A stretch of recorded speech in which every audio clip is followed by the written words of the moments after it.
d'autres moyens pour mobiliser la société, et les associations de lutte contre le sida avaient besoin en tout cas des politiques à leur côté, et je pense qu'on a plutôt été bien inspirés parce qu'on a lancé un mouvement qui n'a pas existé d'ailleurs dans d'autres pays. Là, il s'est ancré un peu après en Afrique, mais ça n'a pas duré malheureusement longtemps, et je crois que ça a eu un impact. C'est pour ça que je vais vous dire quelques mots sur les leviers d'action que peuvent avoir les collectivités locales, et puis bien sûr pour venir sur ces objectifs à la fois internationaux et nationaux pour arriver à la fin du sida dans ce contexte très particulier dans lequel va vivre la France, vit la France cette année, à la fois avec le G8 et à la fois avec la conférence. Alors le rôle des élus locaux. Pourquoi les élus locaux? Dans notre pays, on a quand même une particularité qu'il n'y a pas dans les autres, c'est-à-dire qu'on a beaucoup d'élus.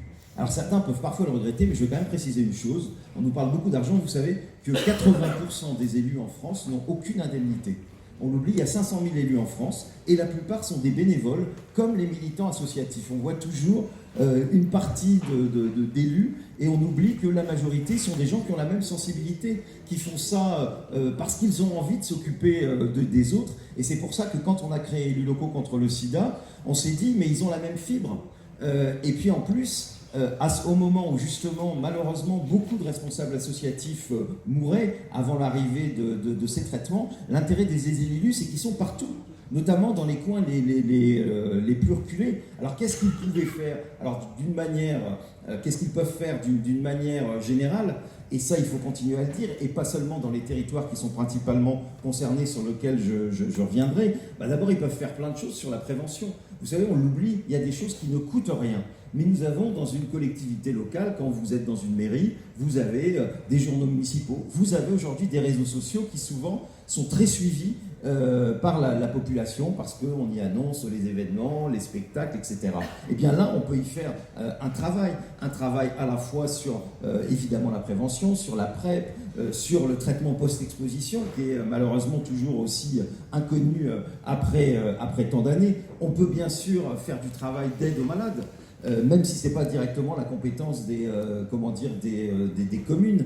Et puis, la première des choses, c'est en soutenant les associations qui travaillent avec les malades.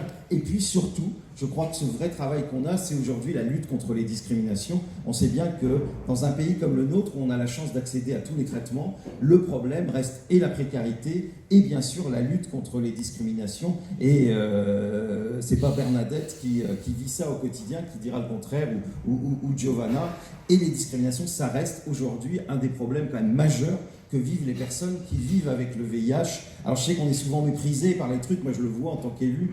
Combien de fois, je suis peut-être toujours le seul élu à avoir dit ma séropositivité, et je vois souvent des regards de certains qui disent « Oh mais celui-là, à part nous parler de sa séropositivité, de quoi il peut nous parler ?» Bah oui, je crois que c'est important qu'il y ait des gens qui puissent, à visage découvert, comme tu l'as fait toi aussi, Giovanna, depuis extrêmement longtemps. Et ce travail, nous, de lutte contre les discriminations, on le mène par exemple cette année, depuis 1 an et demi, avec Élus locaux contre le sida, avec cette exposition qui s'appelle Portrait de vie, qui tourne aujourd'hui dans toutes les villes de France, et on sera chez Erwan encore à Nice lundi pour cette exposition, et qui est importante parce qu'elle montre les visages des personnes qui vivent avec ce virus. Et c'est vrai que le virus du sida, les gens entendent le mot sida, ils oublient toujours que derrière c'est des femmes et des hommes, et quand on voit comme ça ces visages, et quand on voit ces histoires, quand on lit le livre Portrait de vie, évidemment que ça fait avancer les choses.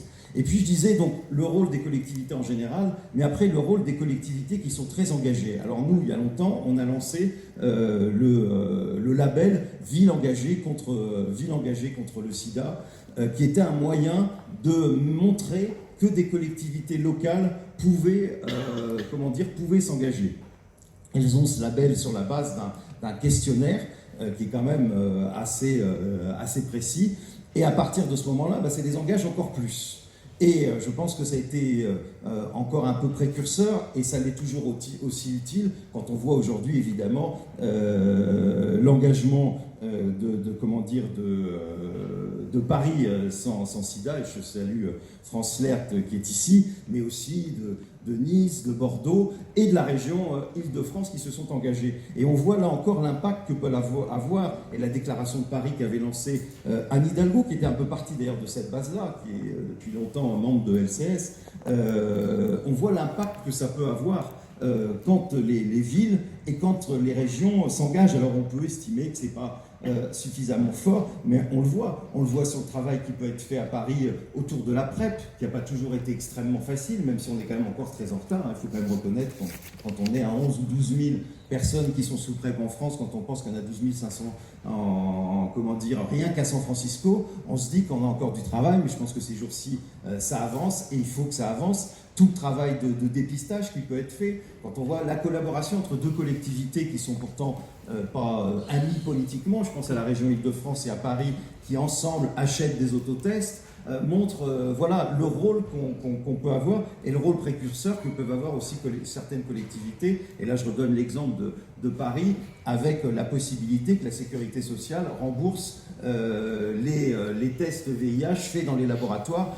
J'espère que cette expérience va se décliner dans toute la France à un moment, parce qu'on voit l'efficacité dans le dépistage, d'avoir tous les moyens de se faire dépister très facilement et souvent gratuitement.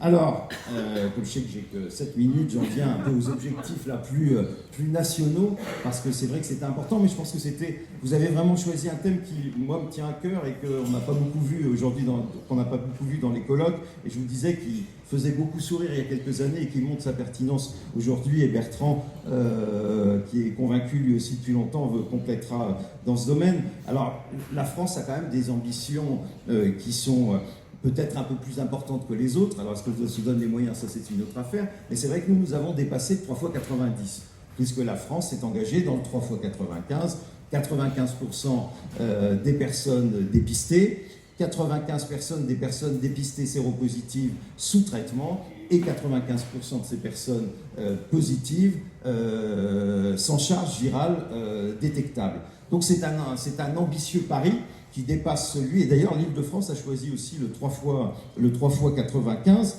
Maintenant, il ne faut pas que ce soit évidemment que des slogans. On sait à quel point c'est difficile, on sait à quel point on voit Paris sans sida qu'il y a de l'avance. On voit que les premières années, même avec un plan très très ambitieux, c'est difficile de retourner les tendances, et qu'on est encore loin de ce que fait San Francisco. Je ne suis pas sûr qu'à la fin de l'année, je l'espère, de l'année 2020, la France sera à cet objectif. En tout cas, il faut y tendre, d'où l'importance évidemment de l'engagement des villes à côté, et puis l'importance d'Éco-Révi. Parce qu'il ne faut pas l'oublier, aujourd'hui, on a quand même créé un instrument, vous allez en parler toute la journée, je ne suis pas le mieux placé pour le faire, qui aujourd'hui fonctionne, qui associe, on a bien vu, cette maladie a été différente des autres, ce virus a été différent, qui a fait mobiliser des militants. Et les personnes qui vivent avec ce virus. Et c'est ça, ce truc absolument original et fantastique, où vous avez les professions médicales, parfois des politiques, et puis les militants associatifs qui sont là, et tout le monde travaille ensemble, et c'est pour ça que ça fonctionne, même si je dirais que malheureusement la démocratie sanitaire n'est plus à la hauteur de ce qu'elle était quand même à un moment. On voit bien des reculs, on voit que les associations de lutte contre le sida, nous sommes moins puissantes que nous l'étions à un moment. Et qu'évidemment, dès que c'est ça, on voit les administrations qui en profitent pour essayer de revenir en arrière.